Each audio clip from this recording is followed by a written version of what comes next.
Now it is time to import my parts into assembly design environment. Let's go to start menu, mechanical design, assembly design. Select product 1, go to insert menu, select the existing component, and selecting all components and open, imports my component inside, okay? Now I want to go to edit, move, manipulate, move this a little to right, and select Z to move it up, and move this part 2 up like this, clicking on OK, and before doing anything, I want to show you something. You know that helix height is 100 millimeter. And you know that I used that helix and I added a circle that has about 2 millimeters of radius to create this spring. Now you can see that it adds another 2 millimeters to the height of the helix to get to height of this spring. At bottom, another 2 millimeters in top part. So I have actually 104 millimeters for the height of this spring.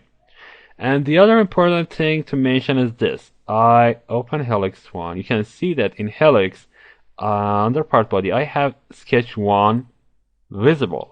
And this is very crucial because I want to select this vertical axis or the origin, both are okay for coincidence, and I want to have this point for an offset because this is hard to grab the axis of this helix. I want to use this sketch, and if it is not visible for you, you can make it visible by right clicking and selecting hide show again. Okay, now let's go and do the job.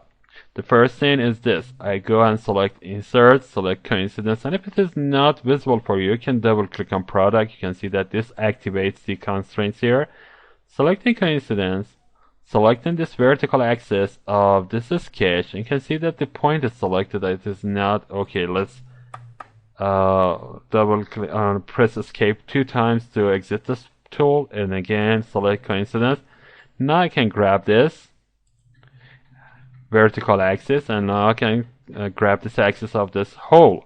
I have this coincidence here.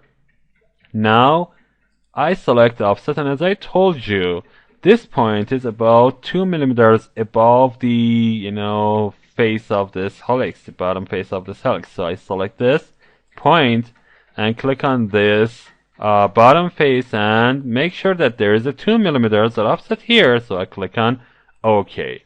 Now by pressing Ctrl U, the spring is in its actual place. Now there is a problem here. You can see that the helix should be about 48 millimeters in radius, and it is 28. I can correct it. I can go to part body of helix, select sketch 1, double click on sketch 1. You can see that it takes my part into part design environment, and here I have this offset. I double click on that and make sure that this is 48 millimeters. I click on OK. I exit my workbench, and the helix is recalculated again, and I need to take them back into assembly design environment because now it is in part design environment. Now I have back.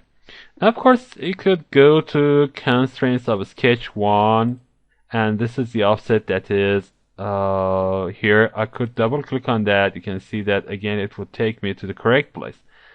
Let's back. Go to mechanical design, assembly design environment, and go to the next part. Now I do not have any plane on top of this spring, so this is very hard to put this spring in a contact with this top part. And actually I don't want to do this because I want to have this spring change height according to the offset of these 2 parts. Now let's do this. First thing, I want to go and select the coincidence. You can see that this is inactivated, so I double click on product 1, go and select coincidence from here. Again, this vertical axis of helix is selected, and the axis of this pocket. Now I have a coincidence. Now the next thing that I want to do is this. Let's press Ctrl U for the time. Let's open calculator.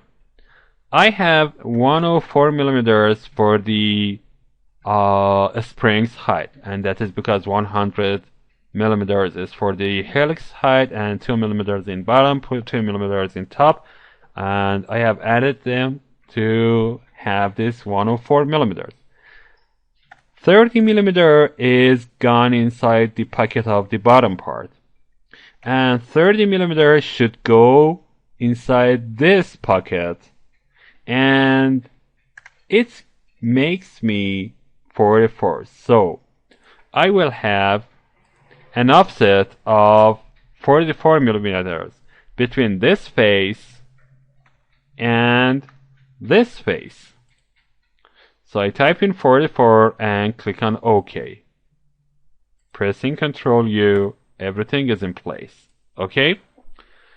Now I want to start another thing. I want to make sure that if this offset is bigger or smaller, this spring will change according to this offset. That means I need a formula. So let's go to Tools, click on Formula, and the first thing that I want to have is this. I want the helix's height change according to this offset. Okay? I know that the helix's height is 100 millimeters. So let's go and find the helix's height. So if I am in helix, you can see that helix has a height here, and that is 100 millimeters. I go to add a formula here. Now I have a formula for helix's height. And if helix's height is the offset between these two, so I go to constraint and select the offset that I have just added here. That's 44 millimeter. You can see the value here. Plus, I have the pocket's depth here. So I go and select part 1, pocket, first limit depth, because I only have it in one direction. That is about 30 millimeter. You can see the value here. Plus, part 2's, I open part 2 here, and I deactivated it. And select pocket here and select first limit depth. Now I have all this, and the helix height is like this, and I should subtract 4 millimeters. So I type in 4 here, and it should have a unit because all of these are in millimeters and the 4 does not have a unit. So I find units here and double click on millimeters, and now it has a unit. So I click on OK. You can see the helix height is 100 millimeters and it is based on the formula. So I click on OK. If I open helix, and this is the helix, this is helix 1. Let's close this. You can see that the formula is shown here and it tells me that there is 100 millimeters of helix height here. Now this formula is created for me. I want to show you if I select the offset that is 44 millimeter here and change it to, for example, say 100 millimeter. There is an update needed here, and this tells me that helix needs that update because this is getting red. So I press on Ctrl U.